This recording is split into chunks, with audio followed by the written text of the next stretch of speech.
अस्सलाम वालेकुम। मेरा नाम ग़ुलाम मुर्तज़ा डहर है। आप ये वीडियो मेरे यूट्यूब चैनल पे देख रहे हैं।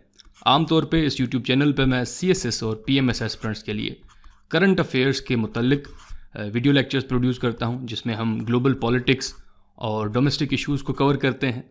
लेकिन as per the tradition of this YouTube channel, हम आज के इस सेशन में CSS 2020 के toppers, first, second and third position holders की DMC मार्कशीट को आपके सामने रखेंगे।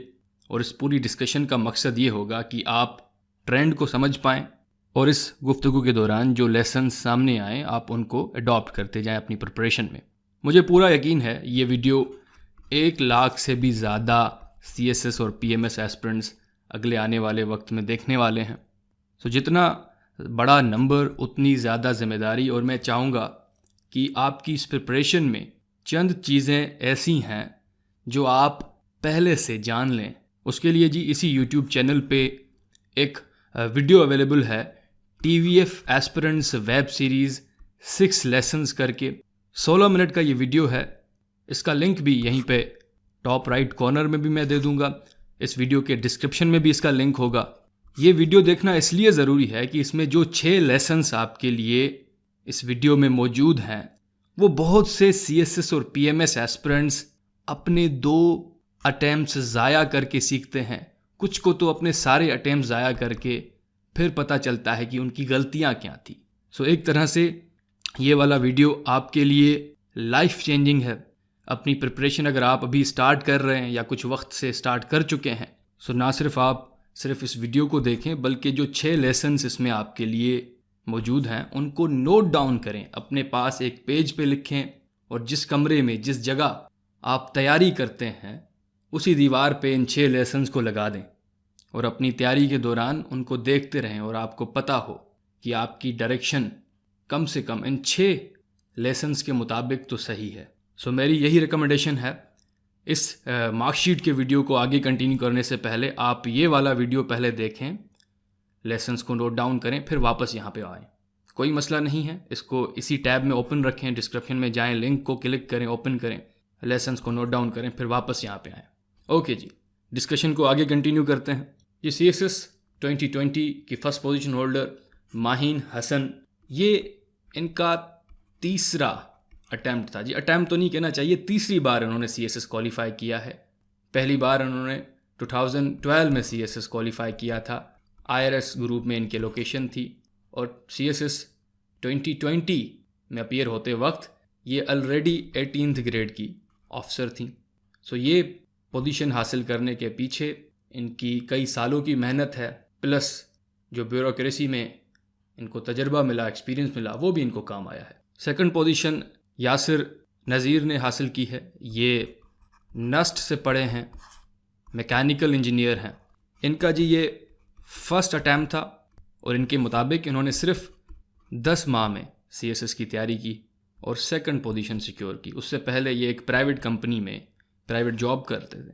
Third position Tazeen Zafar, by profession ये डॉक्टर हैं। इनका भी ये फर्स्ट अटैम्प्ट था और इन्होंने 2 साल तैयारी की और अपने पहले अटैम्प्ट में CSS में थर्ड पोजीशन हासिल की। सो यहाँ से ये चीज़ तो तय है, डिपेंडिंग ऑन योर बैकग्राउंड, आपको प्रिपरेशन में जो टाइम लगेगा वो दूसरे इंडिविजुअल से, दूसरे कैंडिडेट से डिफरेंट होगा। सो कोई अगर 10 मंथ में तैयारी करता है तो इसका मतलब ये नहीं कि आपको भी 10 मंथ ही लगेंगे। और कोई अगर ये कहता है कि 2 मंथ्स में उन्होंने तैयारी की और टॉप कर लिया, तो ये ज़रूरी नहीं कि आपको भी उतना ही वक्त लगे। उनकी अपनी स्ट्रेंथ्स हो सकती हैं जिसकी वजह से उन्हें कम टाइम लगा। कंपलसरी सब्जेक्ट्स में सबसे पहले इंग्लिश ऐसे का पेपर है। 100 में से 40 मार्क्स आपने स्कोर करने होते हैं ये पेपर पास करने के लिए। और फर्स्ट पोजीशन होल्डर ने 40 मार्क्स स्कोर किए हैं, सेकंड ने भी 40 मार्क्स स्कोर किए हैं, लेकिन यहाँ पे थर्ड पोजीशन होल्डर की मार्क्स फर्स्ट और सेकंड से ज़्यादा हैं, 47। इससे ये जाहिर है कि जो तज़ीन ने ऐसे अटैम्प्ट किया होगा 2020 में, वो टेक्निकली तो माहीन और यासिर के ऐसे जैसा ही होगा, लेकिन कंटेंट वाइज इनका ऐसे जो एग्ज़ाम में इन्होंने किया फर्स्ट और सेकंड पोजीशन होल्डर्स से बेहतर था। कंपलसरीज में next paper English Persian composition, 100 में से 40 मार्क्स स्कोर करने होते हैं आपने, और फर्स्ट पोजीशन होल्डर के 81 मार्क्स हैं, सेकंड पोजीशन होल्डर के 78, थर्ड के 80। तो यहाँ पे माहिन के सबसे ज़्यादा नंबर हैं। आमतौर पे जिस तरह से इंग्लिश ऐसे में 40s या 50s में नंबर आते हैं, उसी तरह पर्सियन कंपोजिशन के पेपर में भी 50s या 40s में ही नंबर होते हैं। लेकिन 2020 में CSS इंग्लिश पर्सियन कंपोजिशन के पेपर में जिन कैंडिडेट्स की अच्छी तैयारी थी उनको 70s और 80s में नंबर दिए गए हैं, और जो एवरेज कैंडिडेट थे उनके 50+ थे। और जो कैंडिडेट 2020 में भी इंग्लिश पर्सियन कंपोजिशन के पेपर में फेल हुए हैं, उनको फिर परेशान होने की ज़रूरत है, क्योंकि ये वो साल था जब चेकिंग उतनी ज़्यादा टफ नहीं की गई थी इस पेपर की। पेपर भी आसान था, फिर भी आप 20s और 30s में स्कोर करके फेल हुए हैं, तो आपको बहुत ज़्यादा मेहनत करने की ज़रूरत है। जीके के ये जो 3 पेपर्स हैं जनरल नॉलेज के, उसमें सबसे पहले जनरल साइंस एंड एबिलिटी। इसमें जी सबसे ज़्यादा स्कोर है इंजीनियर साहब का, यासिर का 72, दूसरे नंबर पे थर्ड पोजीशन होल्डर का 67 और तीसरे नंबर पे स्कोर है माहिन का 61। सो यहाँ पे जी फर्स्ट पोजीशन होल्डर हैं इंजीनियर, सेकंड पोजीशन डॉक्टर साहिबा और तीसरे नंबर पे हैं सोशल साइंसेज से माहिन हसन। जीके के नेक्स्ट पेपर में करंट अफेयर्स में सबसे ज़्यादा स्कोर है जी सेकंड पोजीशन होल्डर का 61, सेकंड नंबर पे स्कोर है थर्ड पोजीशन होल्डर का 58 और तीसरे नंबर पे स्कोर है फर्स्ट पोजीशन होल्डर का 54। CSS की प्रिपरेशन में करंट अफेयर्स बहुत ही इंपॉर्टेंट सब्जेक्ट है। इस सब्जेक्ट की मार्क्स तो 100 हैं, लेकिन इस सब्जेक्ट का वैल्यू 100 नहीं है। ये आपको इंग्लिश ऐसे में भी हेल्प करेगा, पाकिस्तान अफेयर्स में हेल्प करेगा, इस्लामियात में भी हेल्प करेगा, बाकी आपके ऑप्शनल सब्जेक्ट्स में भी ये हेल्प करेगा सब्जेक्ट। जीके के तीसरे पेपर में पाकिस्तान अफेयर्स में सबसे ज़्यादा स्कोर है थर्ड पोजीशन होल्डर का 52, उसके बाद सेकंड पोजीशन होल्डर 46, देन जी माहिन हसन 45। यहाँ पे जी 2020 में पाकिस्तान अफेयर्स में टॉप स्कोर 50s में ही रहा है अच्छे कैंडिडेट्स का, क्योंकि जी ये जो करंट और पाकिस्तान अफेयर्स के सब्जेक्ट होते हैं, इसमें आपके 20-20 मार्क्स के जो MCQ हैं, वो अगर आप सब्जेक्टिव तैयारी कर भी लें पाकिस्तान अफेयर्स की, करंट अफेयर्स की, लेकिन अगर MCQ की अगर आप अलग से तैयारी नहीं करते तो फिर आपका स्कोर उस नेग्लिजेंस से नेगेटिवली अफेक्ट होता है। यहाँ पे अगर आप 2018 का रिजल्ट देखें तो उस वक्त तो पाकिस्तान अफेयर्स में टॉपर्स भी 20s में स्कोर हासिल कर पाए थे। तो कभी कभार करंट और पाकिस्तान अफेयर्स में से किसी एक पेपर की चेकिंग टफ होती है, तो ऐसे में आपको जनरल साइंस एंड एबिलिटी के पेपर की बहुत ही सीरियस होकर तैयारी करनी चाहिए। सब्जेक्टिव पोर्शन भी इसका तैयार कर लें, इसके MCQs के ऊपर भी ज़्यादा टाइम स्पेंड करें, क्योंकि देखें जी अगर साइंस में अगर आपने 70s और 80s में स्कोर हासिल कर लिया और बाकी इन 2 पेपर्स में 30s या 40s में भी हासिल कर लें, तो ओवरऑल तो इन टोटल आपका इन जीके के पेपर्स में स्कोर बहुत अच्छा बन जाता है। जैसे यहाँ पे जीके के पेपर्स में सबसे ज़्यादा स्कोर है सेकंड पोजीशन होल्डर का, दूसरे नंबर पे है थर्ड पोजीशन होल्डर का 177 और तीसरे नंबर पे है फर्स्ट पोजीशन होल्डर का 160। अब आमतौर पे जो स्टूडेंट्स मुझसे ऑनलाइन क्लासेस में करंट अफेयर्स और पाकिस्तान अफेयर्स पढ़ते हैं और टाइम पे अपना काम करते हैं, फाइनल मॉक पेपर में अपीयर होते हैं, असाइनमेंट्स करते हैं, रीडिंग मटेरियल जो उनको दिया जाता है वो भी टाइम पे पढ़ के उनके बुलेट फॉर्म में नोट्स बना लेते हैं, तो उनका भी भले जितनी ही टफ चेकिंग हो ऑन एवरेज 50+ स्कोर आ जाता है। अब आपके लिए काम की बात यह है कि अगर आप नेक्स्ट ईयर CSS या PMS में अपीयर होने वाले हैं, तो करंट और पाकिस्तान अफेयर्स की प्रिपरेशन के लिए आप इस व्हाट्सएप नंबर पे मेरे कोऑर्डिनेटर से रब्ता करके मालूम कर सकते हैं कि नेक्स्ट ऑनलाइन सेशन कब हो रहा है। ये ऑनलाइन सेशन जी 2 मंथ्स का होता है, जिसमें आपकी करंट और पाकिस्तान अफेयर्स की कंप्रीहेंसिव तैयारी करवाई जाती है, आपको रिटन असाइनमेंट्स दिए जाते हैं, और जब कोर्स कंप्लीट हो जाए तो आखिर में आपका एक मॉक पेपर भी FPSC के पैटर्न पे कंडक्ट किया जाता है, जैसे आप उस ड्रिल से एग्जाम होने से पहले गुजर सकें और आपको अंदाज़ा हो कि आप कहाँ स्टैंड करते हैं। यहाँ पे जी एक बात मैं क्लियर करता चलूँ, ये जो व्हाट्सएप का नंबर है ये मेरा कोऑर्डिनेटर ज़ुहैब या कभी कभार अब्दुल सबूर, इन दोनों में से एक ज़्यादातर वक्त यही हैंडल करते हैं। जो भी आपकी क्यूरीज़ हों ऑनलाइन क्लासेस के मुतालिक हों, अगर कोई जनरल सवाल आपने मुझसे पूछना हो तो कोशिश किया करें वॉइस नोट में वो सवाल इन्हें भेज दें और ये मुझे वो सवाल मेरे पर्सनल नंबर पे व्हाट्सएप कर देंगे। ये इनकी जॉब है, इसीलिए कोऑर्डिनेटर हैं और इनको पता है कि किस नेचर के सवाल इनको फॉरवर्ड करने हैं। हर एक सवाल फॉरवर्ड नहीं करते ये मुझे, और इनको बीच में जी कोऑर्डिनेशन के लिए मैंने रखा ही इसलिए है कि मुझे अंदाज़ा नहीं था कि यूट्यूब पे नंबर देने से इतनी ज़्यादा तादाद में कैंडिडेट्स रब्ता करेंगे, तो उसको हैंडल करने के लिए अलग से 2 इंडिविजुअल्स फुल टाइम जॉब पे हायर करने पड़ेंगे। आगे बढ़ते हैं जी। कंपलसरी सब्जेक्ट्स में 600 में से फर्स्ट पोजीशन होल्डर ने 335 मार्क्स स्कोर किए हैं, सेकंड पोजीशन होल्डर ने 350 स्कोर किए हैं एंड थर्ड पोजीशन होल्डर ने 322 मार्क्स स्कोर किए हैं। सो यहाँ पे क्लियर है कि कंपलसरी सब्जेक्ट्स में जो ज़्यादा स्कोर है वो सेकंड पोजीशन होल्डर ने हासिल किया है।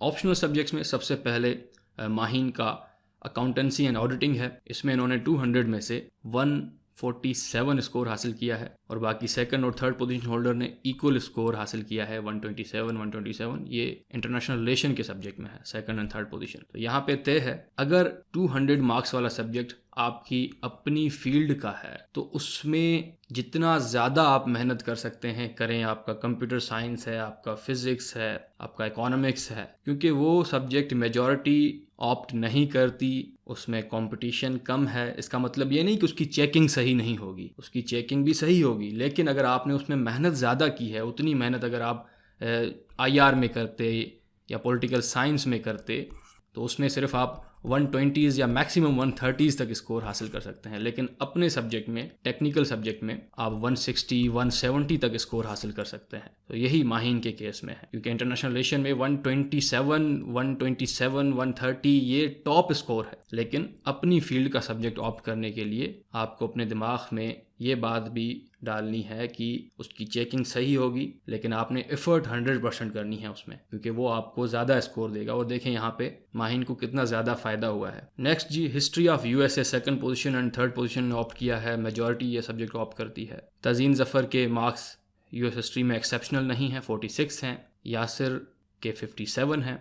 और माहिन ने दोबारा से अपनी फील्ड का सब्जेक्ट अप्लाइड मैथमेटिक्स ऑप्ट किया है, जिसमें इनके मार्क्स हैं 64। नेक्स्ट सब्जेक्ट जी, यासिर का सेकंड पोजीशन होल्डर का सब्जेक्ट है यहाँ पे जेंडर स्टडीज़। मेजॉरिटी ये सब्जेक्ट ऑप्ट करती है। 2020 में जेंडर स्टडीज़ में तो मार्क्स बांटे गए हैं, एवरेज स्टूडेंट्स को भी 60+ मार्क्स दिए गए हैं।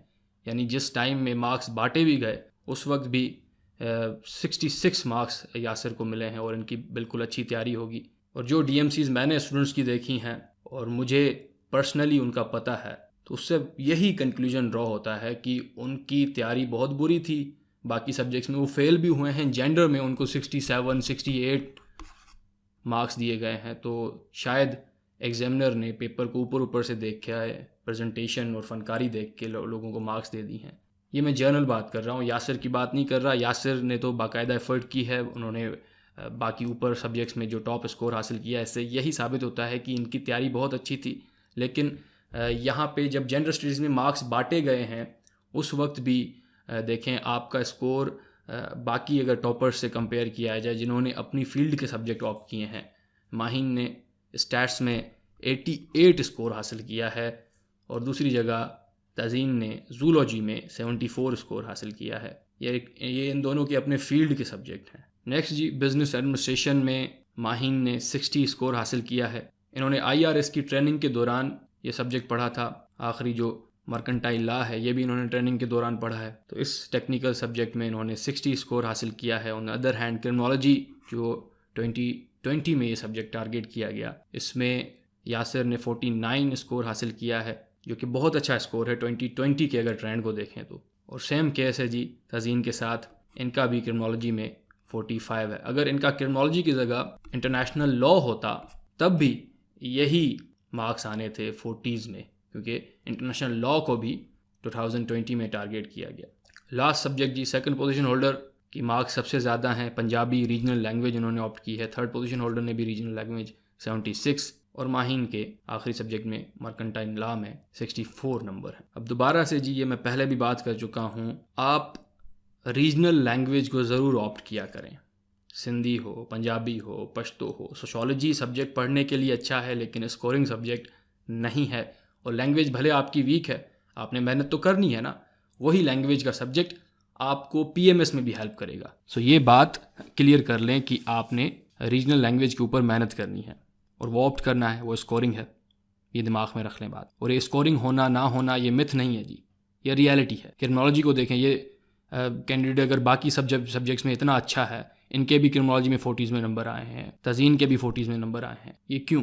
क्योंकि स्कोरिंग ट्रेंड एग्जिस्ट करता है, इसको आप डिनाई नहीं कर सकते। पैटर्न को देखें आप। हाँ, 2020 में क्रिमिनोलॉजी का पेपर इंटरेस्टिंग सा आया था। इस तरह से नहीं था कि आप बस क्राइम को डिफ़ाइन करें, क्रिमिनलिटी क्या होती है, इस तरह से जो कॉन्सेप्ट्स पे पहले सवाल आते थे। इस बार एनालिटिकल सा पेपर था, करंट अफेयर्स का भी टच दिया गया था कि आप क्रिमिनल इन्वेस्टिगेशन किस तरह से पाकिस्तान में हो रही है मौजूदा वक्त में, क्या टेक्निक्स यूज़ हो रही हैं, सोशल पर्सपेक्टिव्स को आप पाकिस्तान के ऊपर अप्लाई करें, इंटरनेट और यूथ के ऊपर बात, ये सारी चीज़ें थी। और अगर जिस कैंडिडेट ने सब्जेक्ट को अच्छे से पढ़ा है, MCQs भी उसमें उन्होंने सही हल किए हैं, तो ये लॉजिक नहीं बनता कि उनके बाकी पेपर्स में 60s में नंबर हैं और एक पेपर में उनके 40s में आ जाते हैं नंबर। और इन जनरल अगर CSS 2020 के ट्रेंड्स को देखा जाए तो सबसे ज़्यादा इंग्लिश एसे का पेपर जैसे हर साल हर बार टारगेट होता है, कभी कभार एग्जामिनर जो है लीनियंट चेकिंग करता है, लेकिन इस बार भी इंग्लिश एसे में मार्क्स जो है